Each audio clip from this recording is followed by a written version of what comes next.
You know, when I see Tangled, I want a chameleon and a white horse as a pet. When I see Frozen, I want a reindeer as a pet. Now, after seeing this movie, I want a dragon as a pet. Do I have a problem? Am I crazy? Oh, right. I'm just a fangirl. Silly me. Good morning, afternoon, evening, everyone. Hi! Welcome back to my channel. You know, being a fangirl is hard. You see a hero that you like in a book or movie, you want to be with them or be like them. You see your favorite character die, your gut is twisted, like a knot made by Boy Scouts. And when you see an animal or creature that is downright adorable, you just want to make them your pet, and this one is no exception. Now, Pete's Dragon is about, as many would predict, a boy named Pete that has a friend who is a dragon. The story started when Pete lost his parents in a car crash when he was just 5 years old. When he lost his parents, he has to wander through the woods and met some werewolves, but he got saved by the dragon. When he was about to be eaten by the wolves, the dragon emerges and became his friend and protector. The dragon, named Elliot by the character that Pete read in the book, has been protecting him for 6 years until a ranger came by and kind of stumbled upon Pete accidentally. Well, he actually got discovered by a ranger girl and the ranger's fiance, but not necessarily in that order. The ranger is played by Bryce Dallas Howard and the ranger's fiance is played by Wes Bentley. Now, when Pete was discovered, Elliot was left behind and he went looking for Pete because, you know, he's the protector. Sadly, his movements were tracked by the fiance's brother, which played by Carl Urban. I believe that's how I spell his name. Please correct me if I'm wrong. The movie starts spiraling after that, but in a good way. And like almost all Disney movies, it ends in a happy ending. Now, I said I want to have a pet dragon, not because I love dragons, but because in this movie they made Elliot react in a very, very adorable way. As in, like, he's a green, furry, big dog instead of a dragon. He gets excited all the times, he gets surprised by things, he runs with Pete like he's a dog, like he's not a dragon. At first, the movie was very serious and, dare I say it, boring, but as the time went by, it got really interesting, and especially when we get to see Elliot in action. I could say that I fell in love with that chameleon, and I say that, I mean the dragon as a chameleon, because if you see the movie, you'll understand why I say that he's chameleon, because he could, you know, camouflage himself according to his surroundings. And the story kind of revolves around Pete and Elliot, how they became friends, how they got separated, and eventually how they finally think it's the time to say goodbye. And through the story, we get to learn about love and family and friendship and everything else in between. So I think this movie is suitable for everyone, and even though I watch it by myself, and I enjoy it very, very much. Also, it has a lot of touching moments. Plus, the music is amazing. It kind of transfers us through the scenes, and for me, that's really great.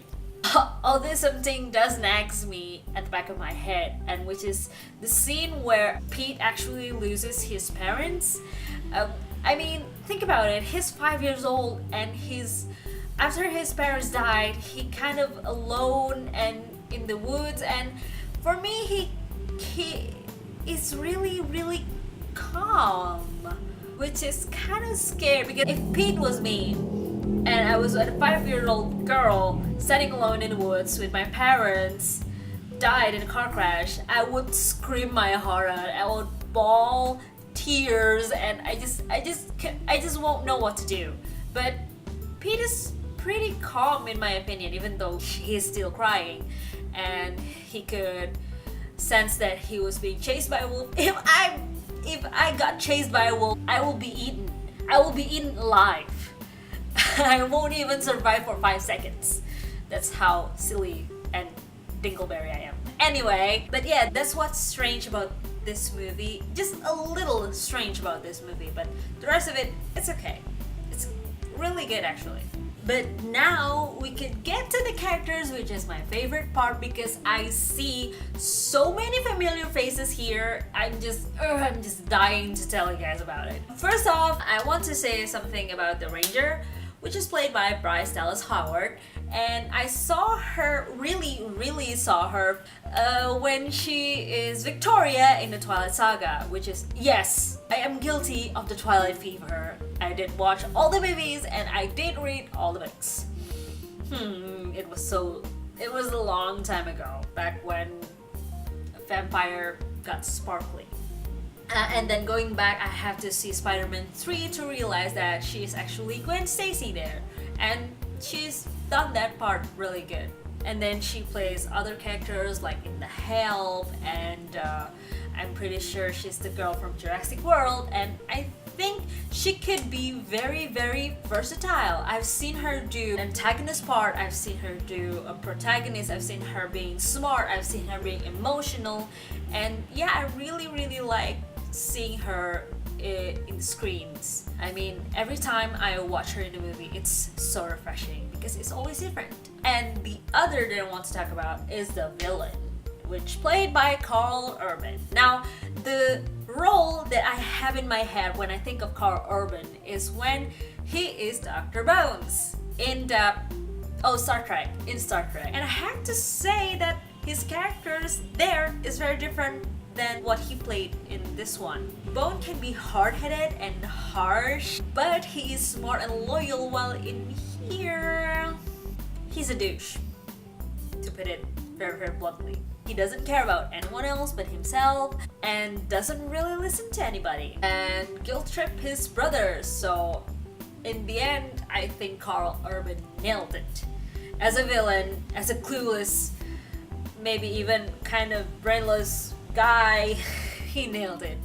He is very different from the Dr. Bones character, and like I said, it's refreshing to see actors and actresses play different parts instead of something similar altogether. The rest of the characters are great too. I see Robert Redford in